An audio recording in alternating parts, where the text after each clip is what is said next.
السلام علیکم دوستانو، زه یم صدام او تاسو ګورئ صدام ټي وي. نوره احساس چې د خپلې شاعرۍ د وجې په ټوله دنیا کې یو خپل نوم دی. نوره احساس هغه د مختلف قسم واقعاتو سره مخامخ کیږي. خو اوس د نوره احساس یو بله نوې ویډیو راغلی ده چې په هغه کې نوره احساس وایي چې زه د هیومن رایټس د طرفه په پاکستان کې یو نماینده یم. نو هغه په دې ویډیو کې څه وایي، راځئ تاسو هم وګورئ د هغې ویډیو.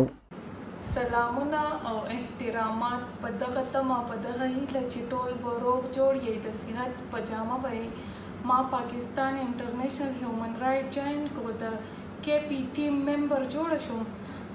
زه ډیره زیاته خوشحاله یم نن، ځکه چې زما د ورکوټوالي نه دغه خواهش و چې زه د انسانیت خدمت وکړم. نو نن نه بعد چې چاته هم څه مسله وي نو تاسو زما د ټیم والا سره رابطه کولی شئ چې کوم ځای ظلم کیږي زه به د هغې اواز جوړېږم. زه پاکستان انټرنیشنل هیومن رایټ والا ډیره زیاته مننه کوم.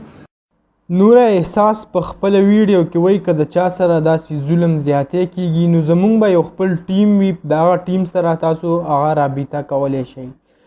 خو که موږ وګورو که نوره احساس سره هغه سره یو پوره ټیم د انټرنیشنل هیومن رایټس چې دی هغه ورکړی وي، نو بیا د نوره احساس سره چې کومه اوده ده نو هغه به هم ډېره غټه وي، کوم د نوره احساس وینا چې ده. نو یاد لرئ نوره احساس د پښتونخوا یو شاعره ده او د کومې تعلق چې د سوات سیمې سره دی او ډېر په مشکلاتو کې هغه د شاعرۍ طرف ته راغلې ده. د زړه له درد قصه بیخي ګرانه ده، د زړه له درد قصه بیخي ګرانه ده، بغیر له تا نه زندګي ګرانه ده. په دې غمجن ماحول کې خدایا، په دې غمجن ماحول کې خدایا، څنګه به راشي خوشحالي ګرانه ده. دا ځینې خلک وي د ځانه خواږه، دا ځینې خلک وي د ځانه خواږه، د ځینو خلکو جدایي ګرانه ده.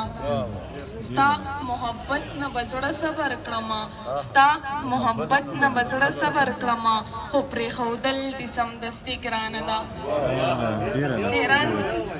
ستا محبت نه به زړه صبر کړمه، ستا محبت نه به زړه صبر کړمه، خو پرېښودل دې سمدستي ګرانه ده. حیران صاحب زما په سترګو شاعري مه کوه، زما په سترګو شاعري مه کوه، زما په سترګو